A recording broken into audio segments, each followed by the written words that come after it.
Bismillahirrahmanirrahim. Assalamualaikum warahmatullahi wabarakatuh. Alhamdulillah, assalatu wassalamu ala rasulillah wa ala alihi wa sahbihi wa mawala amma ba'd.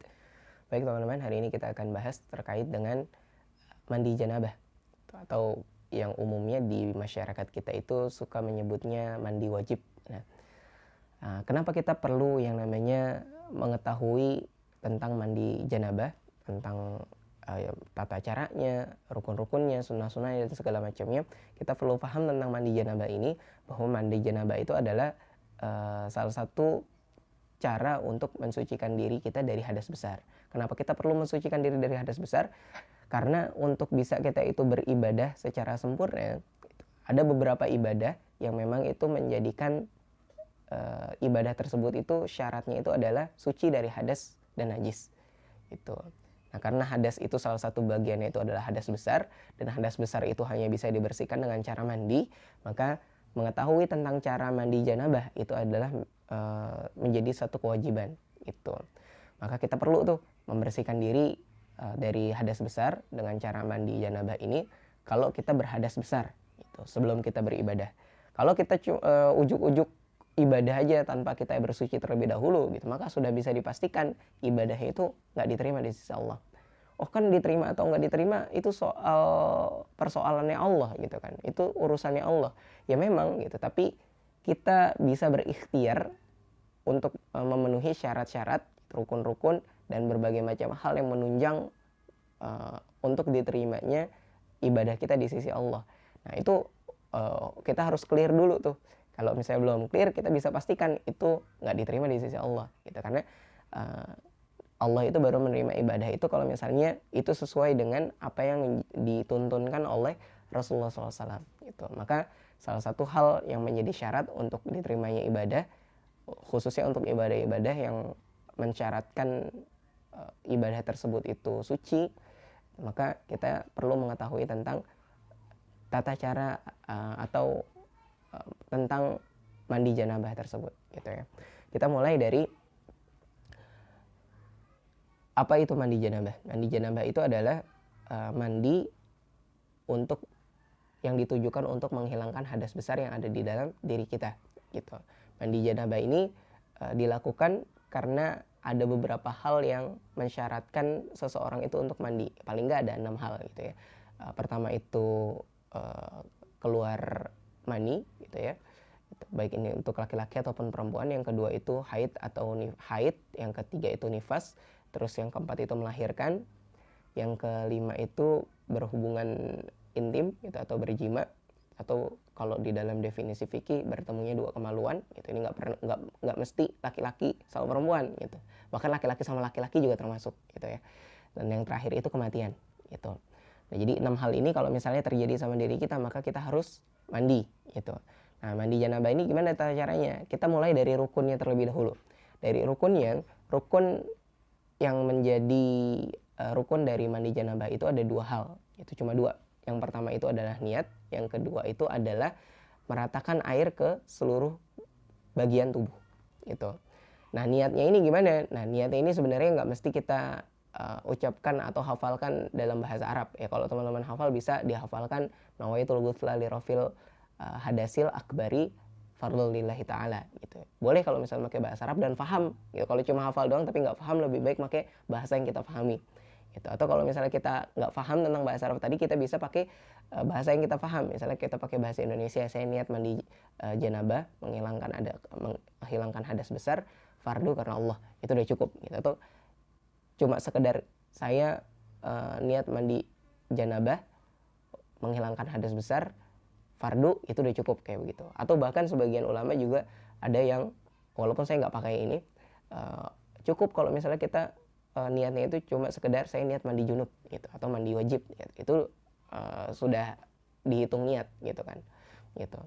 Tapi kita agak panjang sedikit nggak ada masalah gitu ya. Nah, itu tadi rukunnya. Kalau kita sudah memenuhi rukun, niat sama meratakan air ke seluruh tubuh. Nah, kita bahas yang kedua. Yang pertama dulu deh. Tadi niatnya udah tadi dibahas. Terus yang selanjutnya itu adalah niat itu dibaca kapan? Niat itu dibaca ketika air itu pertama kali menyentuh tubuh kita.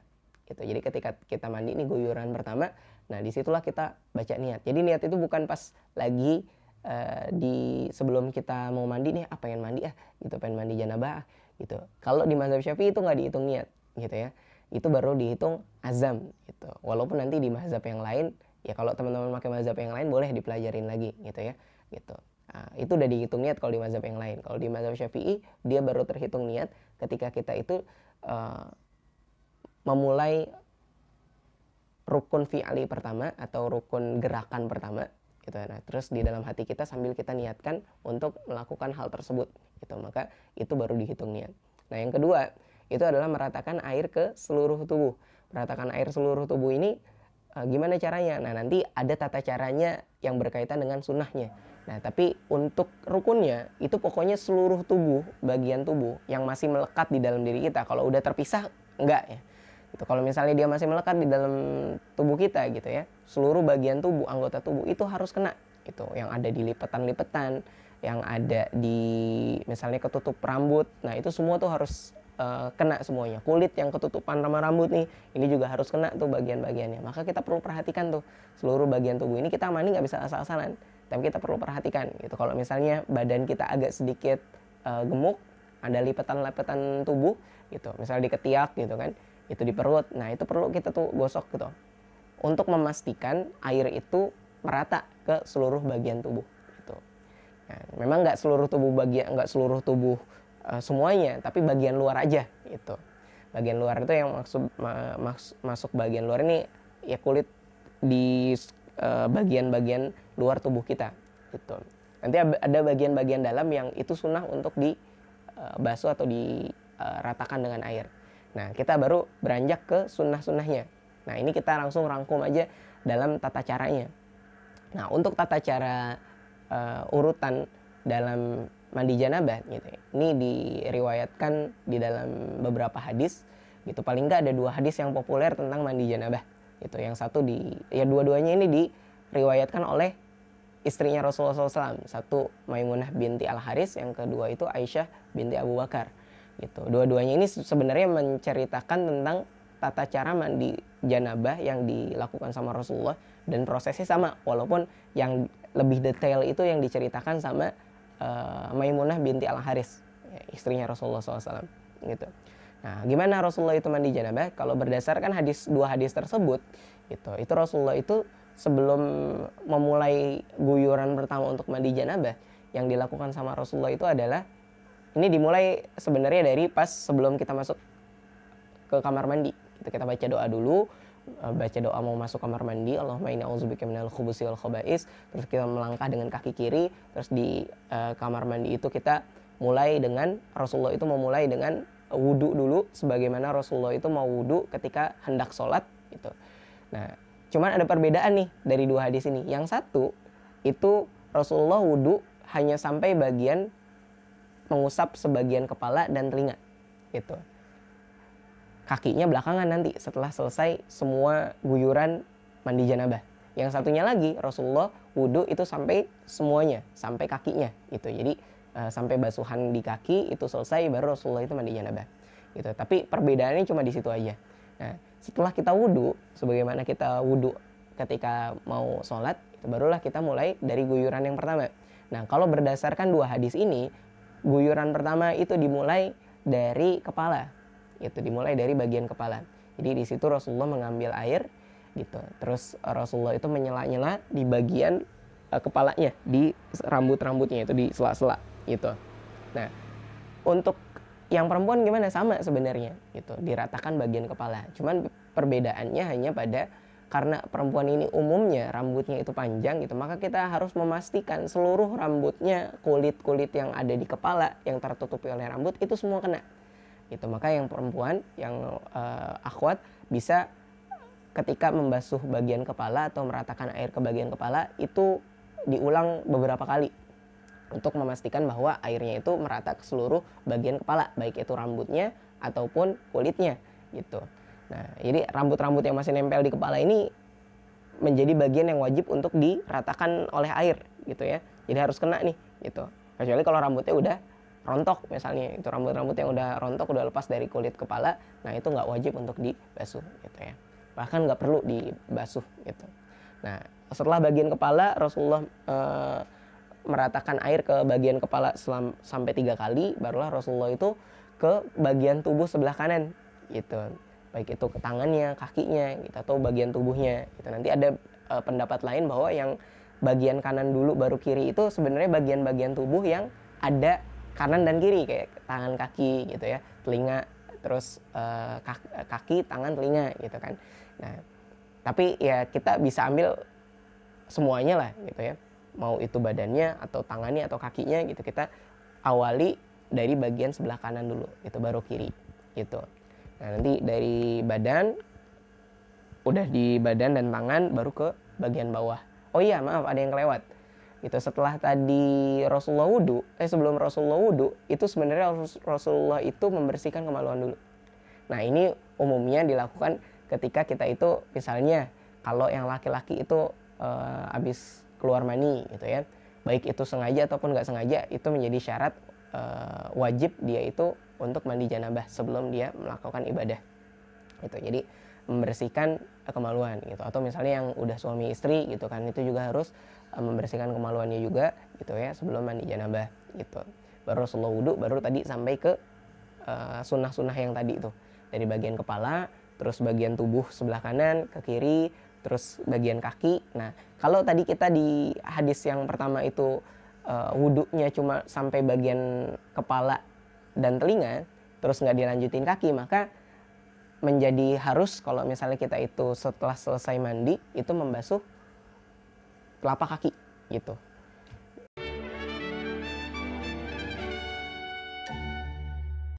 Kalau kita pakai yang tadi itu gitu, kalau kita pakai yang kedua yang udah sekaligus sama kaki, nah kita nggak perlu lagi tuh basuh kaki gitu. Jadi membasuh kaki setelah kita mandi janabah itu diperlukan kalau kita itu pakai yang tadi hadis pertama, kalau misalnya wudhu sebelum kita mulai guyuran mandi janabah kita nggak basuh kaki, kita hanya sampai kepala dan telinga, maka kita perlu mengguyur atau membasuh telapak kaki, kedua telapak kaki kita sampai mata kaki setelah kita mandi janabah gitu. Itu yang dicontohin sama Rasulullah. Tapi kalau kita pakai sampai kaki, ya kita cukup mandi aja tadi itu sampai situ. Nah, ada beberapa pendapat sebenarnya tentang tata cara mandi janabah ini di mazhab Syafi'i khususnya gitu. Tapi nggak semua mazhab Syafi'i, hanya sebagian gitu. Kalau tadi tata caranya itu dari kepala sampai ke kaki, ada sebagian mazhab Syafi'i juga yang berpendapat ini salah satunya diambil atau dipakai sama Ustadz Abdul Somad gitu. Beliau itu kalau menjelaskan tentang mandi janabah itu sebaliknya, kalau tadi dari kepala, dari kaki. Ada dalilnya nggak? Ada gitu. Nah, yang disampaikan salah satunya kalau teman-teman cari di kitab fikih itu namanya kitab Muqaddimah Al-Hadromiyah, itu tata caranya itu justru dari kaki gitu. Dari kaki, jadi kaki sebelah kanan. Jadi setelah tadi membersihkan kemaluan, terus wudhu sebagaimana kita mau sholat. Nah, setelah sampai kita membasuh kaki, nah itu sekaligus gitu. Kita meratakan air di kaki, mulai dari telapak kaki, terus sampai ke dengkul, terus bagian kirinya sampai ke dengkul, habis itu dari dengkul ke paha, gitu sampai bagian sebelah kanan, kiri, baru nanti habis itu ke badan, sebelah kanan, sebelah kiri, baru ke kepala, gitu. Nah, kita mau pakai pakainya yang mana ya bebas gitu. Yang penting rukun yang tadi dua tadi itu di awal itu terpenuhi, dari mulai niatnya tadi, niat mandi janabah. Yang kedua itu adalah meratakan air ke seluruh bagian tubuh yang luar gitu. Kalau dua hal ini terpenuhi, mau tata caranya seperti apa itu sebenarnya sah, walaupun kita tetap berlandaskan apa yang dicontohkan sama Rasulullah gitu.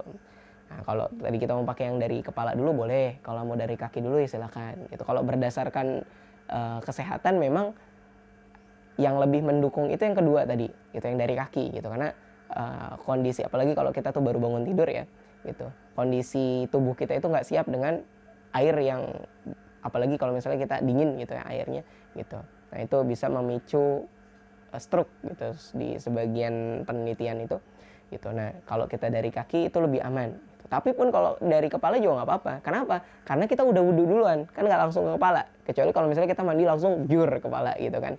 Gitu kan. Kita udah mulai ngedinginin badan kita dengan air tuh udah mulai tadi dari yang dicontohkan dari wudhu dulu. gitu kan. Terus setelah selesai wudhu barulah guyur kepala gitu. Tapi pun kita mau mulai dari kepala atau kaki sama aja, yang penting sesuai dengan apa yang jadi rukun dari mandi janabah itu tersebut. Allahu a'lam bishawab.